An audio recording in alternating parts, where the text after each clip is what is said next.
محمد سيد الكونين والثقلين. إن الحمد لله نحمده ونستعينه ونستغفره ونؤمن به ونتوكل عليه ونعوذ بالله من شرور أنفسنا ومن سيئات أعمالنا. من يهده الله فلا مضل له ومن يضلله فلا هادي له. وأشهد أن لا إله إلا الله وحده لا شريك له وأشهد أن محمدا عبده ورسوله. أما بعد. আলহামদুলিল্লাহ, আজকে যে বিষয়টি নিয়ে আলোচনা করব বিষয়টি খুবই গুরুত্বপূর্ণ একটি বিষয়, আকীদাগত একটি বিষয়। আল্লাহ তাআলা কোথায় আছেন, এই বিষয়টি আমাদের মধ্যে নানা রকম বিভিন্ন আকীদা আমাদের মধ্যে আছে। তো আল্লাহ সম্পর্কে বিশুদ্ধ আকীদা পোষণ করতে হবে। আল্লাহ তাআলা কোথায় আছেন এর সঠিক ও বিশুদ্ধ আকীদা আমাদেরকে পোষণ করতে হবে, নচেত ঈমানের মধ্যে ত্রুটি চলে আসবে। যাই হোক, আল্লাহ তাআলা কোথায় আছেন? কিছু সংখ্যক মানুষ বলে আল্লাহ তাআলা সর্বত্র বিরাজমান, আল্লাহ তাআলা সব জায়গাতে আছে। সত্তাগতভাবে আল্লাহ তাআলা সর্বত্র বিরাজমান। তো এই কথাটি কতটুকু সঠিক এটা আমাদেরকে বুঝতে হবে। কোরআন ও সুন্নাহর আলোকে আমাদেরকে এটা ভালোভাবে জানতে হবে, বুঝতে হবে। তো আল্লাহ সর্বত্র বিরাজমান এই বিশ্বাস একটি শিরকি আকীদা। এটা কোরআনেও নাই, হাদিসেও নাই, কোথাও নাই। এটা একটা বেদাতি আকীদা, নতুন আবিষ্কৃত একটি আকীদা। আল্লাহ সর্বত্র বিরাজমান নন, বরং তিনি আরশে সমাসীন, আরশের ঊর্ধ্বে অবস্থান করতেছেন। এই বিষয়টা আমরা কোরআন ও সুন্নাহ থেকে পাই যে আল্লাহ তাআলা আরশের ঊর্ধ্বে সমাসীন আছেন, অবস্থান করছেন। কিভাবে, রূপরেখা কিভাবে অবস্থান করছেন এটা আমরা জানি না। এটা আল্লাহ তাআলা তার শান মোতাবেক, তিনি তার শান উপযোগী, তার শানের সাথে যেভাবে মানায় তিনি সেভাবে এখানে অবস্থান করছেন। যাই হোক, তো আমরা প্রথমে কোরআন থেকে দেখব যে আল্লাহ তাআলা কোথায় আছেন। তো আল্লাহ তার সৃষ্টির ঊর্ধ্বে আরশে সমাসীন। কোরআনের প্রচুর আয়াত আছে, এগুলি কোরআনের প্রায় প্রত্যেকটা আয়াতে, প্রত্যেকটা সূরাতে প্রত্যক্ষ বা পরোক্ষভাবে পাওয়া যায়।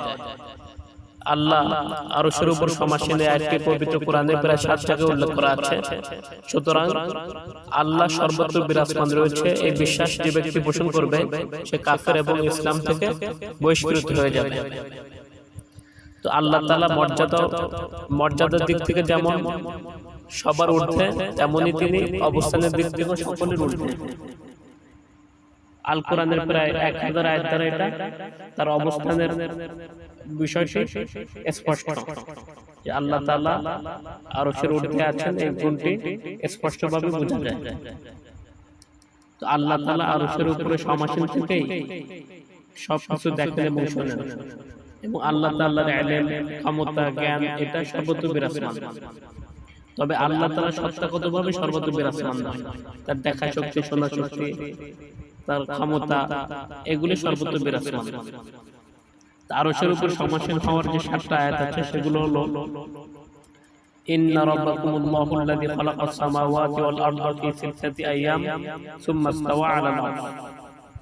নিশ্চয় তোমাদের রব আসমানসমূহ ও জমিন 6 দিনে সৃষ্টি করেছেন, অতঃপর আরশে উঠেছেন। সূরা আরাফ 54 নম্বর আয়াত। ইন্না রাব্বাকুমুল্লাহু আল্লাযী খালাকাস সামাওয়াতি ওয়াল আরদা ফি সিত্তাতি আইয়াম সুম্মা ইসতাওয়া আলাল আরশ। সূরা ইউনূস 3 নম্বর আয়াত। আল্লাহুল্লাযী রাফা'আস সামাওয়াতি বিগাইরি আমাদিন তারাউনাহা সুম্মা ইসতাওয়া আলাল আরশ। সূরা রা'দ 2 নম্বর আয়াত। আর রহমানু আলাল আরশি ইসতাওয়া। সূরা তাহা 5 নম্বর আয়াত। আল্লাযী খালাকাস সামাওয়াতি ওয়াল আরদা ওয়া মা বাইনাহুমা ফি সিত্তাতি আইয়াম সুম্মা ইসতাওয়া আলাল আরশ। আর রহমানু ফাসআল বিহি খাবীরা। সূরা ফুরকান 59 নম্বর আয়াত। আল্লাহুল্লাযী খালাকাস সামাওয়াতি ওয়াল আরদা ওয়া মা বাইনাহুমা ফি সিত্তাতি আইয়াম সুম্মা ইসতাওয়া আলাল আরশ। সূরা আলিফ লাম মিম সাজদা 4 নম্বর আয়াত।